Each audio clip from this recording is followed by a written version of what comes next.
안녕하세요 여러분. 종교와 사상으로 읽는 한국문화 수업을 맡은 이효진입니다. 오늘은 삶의 지혜서라고 불리는 논어에 대해서 다뤄봅시다. 유교를 알기 위해서는 먼저 공자를 알아야 합니다. 공자는 기원전 551년 중국 노나라에서 태어나 기원전 479년에 생을 마감했습니다. 이름은 공구로 우리가 공자라고 할 때 자는 높여 부르는 말입니다. 그래서인지 공자라고 하면 공선생님 같은 느낌이죠. 여담으로 공자는 키가 매우 컸다고 하는데요. 학자에 따라 다르지만 2m 전후라고 하네요. 공자가 태어났던 노나라는 지금의 산동성 지역으로 당시 제후국이었던 노나라는 천자의 나라인 주나라 문화가 가장 잘 보존된 곳이었습니다. 이런 환경에서 자란 공자는 주나라의 예법에 관심을 가지면서 공부를 하게 되었죠.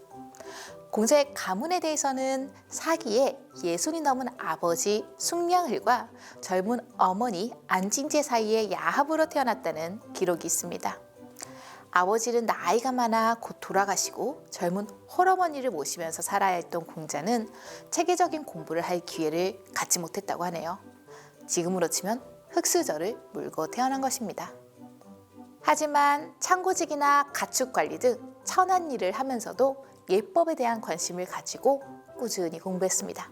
이런 어려운 환경 속에서도 배우고 익히는 것을 좋아했던 공자는 15살에 학문에 뜻을 두었고 30 무렵에는 이미 공자 주변에 많은 사람들이 모여들었습니다. 그렇다면 공자가 세운 뜻은 무엇이었을까요?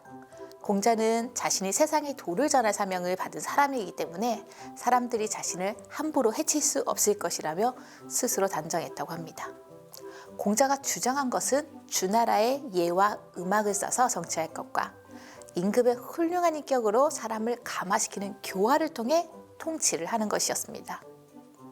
즉, 이런 주나라 문화 제도를 회복해 천하의 안정을 되찾는 것을 자신의 사명으로 삼았던 것이죠. 공자는 문호를 활짝 열고 배우려는 열정과 성의가 있는 젊은이들은 누구라도 제자로 받아주었는데요.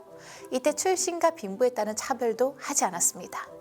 이렇게 공자의 밑에서 공부한 많은 이들은 관직으로 진출해 그 능력을 인정받기도 했습니다. 공자는 제자들을 가르침과 동시에 노나라의 여러 관직을 담당했지만 아쉽게도 자신의 정치적 이상을 펼칠 기회는 얻지 못했습니다.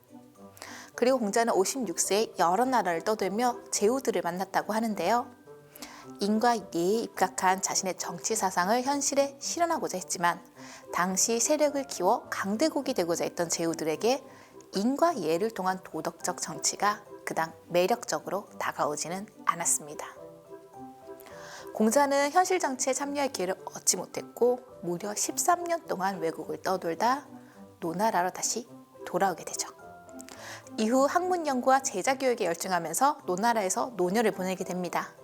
공자 사후의 제자들은 스승을 위해 3년상을 치렀으며 자공은 3년을 더해 6년간 공자의 묘 앞에서 상복을 입었다고 합니다. 이렇게 공자의 생애는 다른 성인들과 비교했을 때 조금 소박하기도 하고 또 인간적이기까지 합니다. 하지만 세상과 타협하지 않고 올바른 정치를 위해 포기하지 않았던 공자 이상은 2500년이 지난 지금까지도 논어를 통해 기억되고 읽히는 고전으로 남아 있습니다.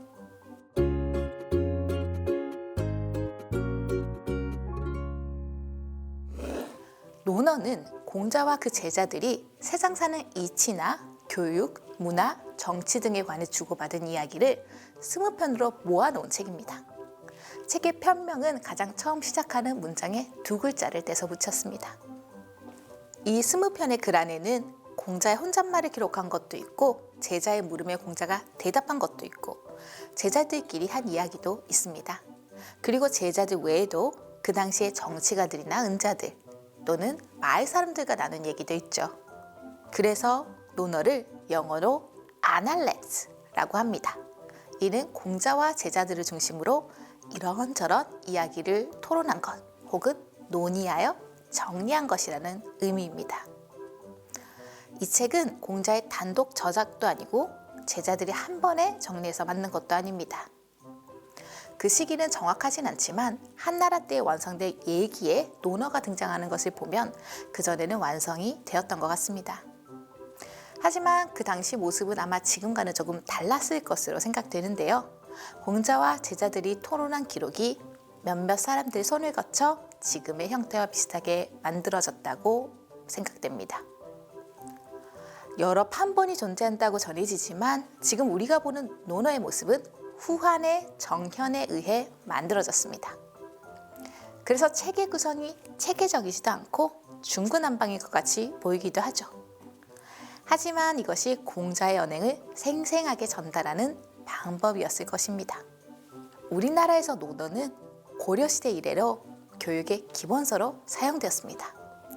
우리나라에서 가장 많이 참고되었던 것은 중국 송나라 주희의 논어집주이며 조선시대 유학자 권근, 이황, 이이, 이익, 정약용 등이 논어의 해설을 남겼습니다.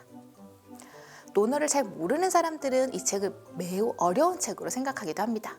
하지만 논어 자체는 그렇게 두껍지도 않고 읽기 쉬운 대화 형식으로 되어 있어서 생각만큼 어려운 학술서는 아닙니다. 문체도 구어체 문체로 되어 있어 그다지 생생한 대화를 엿볼 수 있죠. 오히려 너무 간략하고 함축적이어서 읽는 사람에 따라 해석이 달라질 수 있습니다.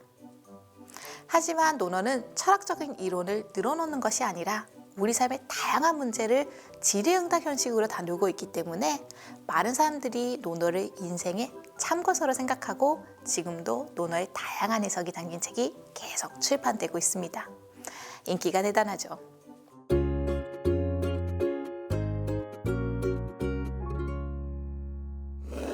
공자가 살았던 춘추시대는 주나라 중심의 천하 질서가 무너져 여러 제후들이 세력 다툼을 하는 혼란스러운 시대였습니다.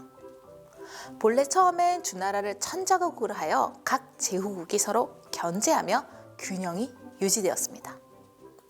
하지만 점점 그 힘의 균형이 바뀌면서 주나라는 명분만 유지하고 가장 강한 제후가 우두머리격의 패자가 되는 매우 불안정한 천하의 질서가 무려 200여 년간 지속되고 있었죠.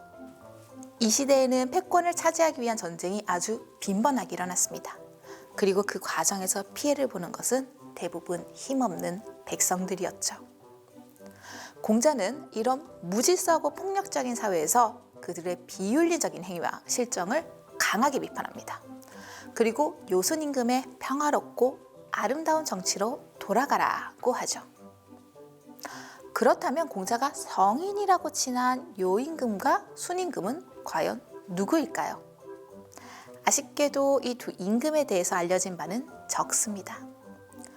요임금과 순임금은 하왕조 이전의 임금들로 전설적인 성왕들입니다. 이 두 임금의 훌륭한 점으로 꼽히는 것이 바로 왕위 선양이죠. 나라를 자식에게 물려주는 것이 아니라 능력 있는 사람을 간택하여 물려주는 것을 바로 선양이라고 합니다. 요임금은 후계자로 추천된 순임금의 사람됨과 능력을 보고 왕위를 물려주었습니다. 그리고 순임금은 홍수로 백성들이 피해를 입을 때 물길을 다루는 치수의 업적을 세워 해결한 신하 우에게 왕위를 물려주었죠. 이렇듯 요임금과 순임금은 인의 정치를 하는 성군의 대명사로 논어 속에 여러 번 등장합니다. 또한 자공이 인에 대해 물으면서 백성에게 널리 혜택을 베풀어 대중을 구제할 수 있는 사람이 있다면 인한 것입니까? 라고 하자 인함을 넘어서 성인이라 부를 수 있다. 요임금과 순임금도 그렇게 하는 것이 어려워 근심하셨다. 라고 하며 유가적인 이상을 펼치는 것에 어려움을 토로하기도 했습니다. 이러한 이상을 가진 공자에게 노나라의 정치 상황은 그저 실망적인 것이었습니다.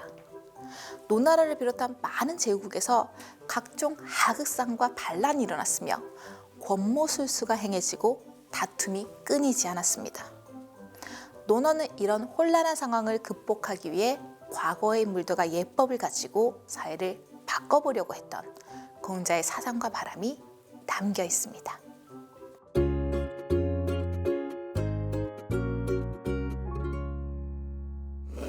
논어의 가장 첫 장을 펼치면 공자가 제자들에게 이렇게 말을 건넵니다. 몰랐던 것을 배우고 때에 따라 익히면 기쁘지 않겠느냐? 친구가 먼 곳에서 찾아오면 즐겁지 않겠느냐? 또 남이 나를 인정해주지 않아도 화내지 않는다면 군자가 아니겠느냐? 라고 말이죠. 군자란 유교에서 학문과 수양을 통해 일정한 인격적 완성도에 이른 사람을 말하는 명칭입니다. 유교의 가장 이상적인 인물상이죠. 그 반대는 소인입니다. 그래서 우리는 아직도 인격적으로 성숙하지 못한 사람에게 사람이 작다라는 말을 쓰죠. 여러분, 경전의 첫 구절이 왜 중요할까요? 책의 첫인상이자 책이 나아가는 방향을 알려주기 때문이겠죠. 세종대왕은 훈민정음 언에 보내서 나라의 말이 중국과 달라서 서로 통하지 않으니 백성들을 위해 28자를 새로 만든다고 널리 백성을 이롭게 하려는 의지와 함께 시작하셨습니다. 성경 창세기 1장에는 하나님이 천지를 창조한 것을 알리며 전지전능함을 알려주고, 반야경의 첫 구절은 모든 실체와 감각 등은 공한 것이라는 것을 알려주며 시작합니다. 노자의 도덕경의 첫 구절은 도가도 비상도, 즉 도라고 말할 수 있는 것은 도가 아니다는 유명한 문장으로 시작하죠. 논어의 첫 문장은 이 문장들보다는 조금 유명하지 않을 수도 있습니다. 천지 창조를 말하는 것도 어떤 세계의 법칙을 말하는 것도 큰 가르침을 알려주는 것도 아니기 때문이죠. 공자는 이렇게 말합니다. 배우고 익히고 나를 찾아와주는 친구들을 만나고 남의 인정을 바라지 않는 것이 행복한 삶이고 성인의 삶이라고 말입니다. 이것은 제자들에게 하는 말이지만 공자 스스로에게 하는 말일 수도 있습니다. 늘 공부하고 가르치고 사람들이 찾아와 주지만 결국 제후들에게 인정받지 못했던 그의 일생 같기도 합니다. 어찌 보면 다른 경전들에 비해 너무나 소박하기도 한 공자의 가르침은 논어를 관통하여 이어집니다. 공자는 형이상학적인 것을 이야기하지 않습니다. 그저 지금 여기에서 내가 할 수 있는 것, 해야 하는 것에 대한 이야기를 나누었습니다. 논어에서 공자는 군자는 말을 내뱉기 전에 먼저 행동을 하고 그 다음에야 말이 행동을 뒤따르게 하는 사람이다 라며 어떻게 살아야 하는지에 대해서 말해주기도 하고, 듣기 좋은 말을 하고 표정을 꾸며서 남이 자기를 좋아하게 하는 사람 중에 정말로 좋은 사람은 없다 라고 하며 어떤 사람을 피해야 하는지도 알려줍니다. 그리고 공부하는 것에 한계를 느끼고 자신의 영역이 부족하다고 하는 제자에게 너는 스스로를 멈추는구나 라고 깨우침을 주기도 합니다. 또한 공자는 크고 웅장하고 신비로운 것을 이야기하지 않습니다. 내 부모와 친구와 가족을 이야기합니다. 그렇기 때문에 논어는 나와 가까운 책입니다. 혼란한 시대에 내가 어디로 가야 할지 모르는 사람들에게 이정표가 되어주는 책입니다. 오랫동안 공자가 많은 사람들의 스승이 된 것은 이런 이유에서일 것입니다. 감사합니다.